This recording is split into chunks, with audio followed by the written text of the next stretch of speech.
السلام عليكم. السلام، هلا مرحبا. فزيد خصالي. حياك الله. بالخير. والله الذلول لابن عمي مو هي لي. الله، فانت تعرف اعرف قصتها واعرف اصلها. الله يعطيك الصحة. المن انت عمي؟ انا خالد هايف بن عريبي ابن عم حميد فتلاوي. منه. وهذه اللي هذا يسمونه ابن شقران.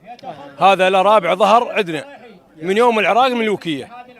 ما كل واحد يقول لك انا راعي هجن. هذا متحفظ بهن فتلاوي منيع رداد عريبي. وهذه نسلها من ركاب الشاسب الشلاجي من شمر. نعم. هذا اصلهن نعرفهن. وهذا ابو حميد متحفظ به جادها من ايام الملكيه، من ايام يوم العراق ملوكيه ايام الملكيه من العشرينات. اي من العشرينات. هذه اصيل بنت اصيل. عندكم انتم بالعكس عدهن حافظينها حفظ. وابو حميد حافظهن ما مطيهن لك الهجن. يعني معربات. زين. اصيل. زين. من ركاب الشاسب. ابوه قال له عبكلي ومسمي الجمل عليه عبكلي لدور الجاهليه. صحيح. الله. الشمري الشلاجي للشلقان. هاي مركاب الشلقان قديمه لها رابع ظهر.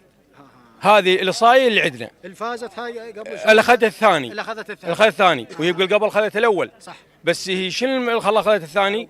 تعوق وياها جمل ثاني عضها وخلاها تعطلت اخذت الثاني. الاصواب اللي رادها. ايه. هاي بعر بن عريبي لها رابع ظهر. إلها رابع ظهر من 9 كل شمر والظفير تعرفها. أنا أريد أسألك هم سؤال. أنتم اليوم بقضية المهرجان شنو اللي شفتوا؟ أكو دعم لكم أنتم مربين الهجين، مربين الإبل على مستوى البلد؟ أكو لكم دعم؟ معاناتكم أنتم شنو؟ والله يا ابن الحلال ما جانا دعم إلا من شهرين وجاي.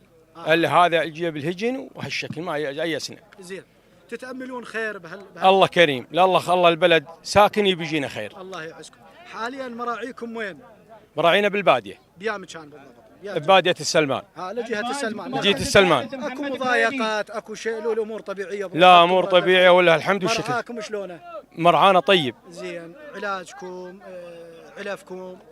علاجنا علفنا الحلال يعلفونها هلها منها بيها يبيعون منها ويعلفونها. ماكو اليوم حكومة تدعم علف للحلال. ماكو دعم. ماكو. زين. العلاج يروح للبيطرة ويطلع دكتور لباعره على حسابه. كله على حسابه. مال تجيك لجنة تجيك شيء؟ لا ما شفنا لجنة. الله يعطيك الصحة والعافية. الله يعافيك. الله يسلمك.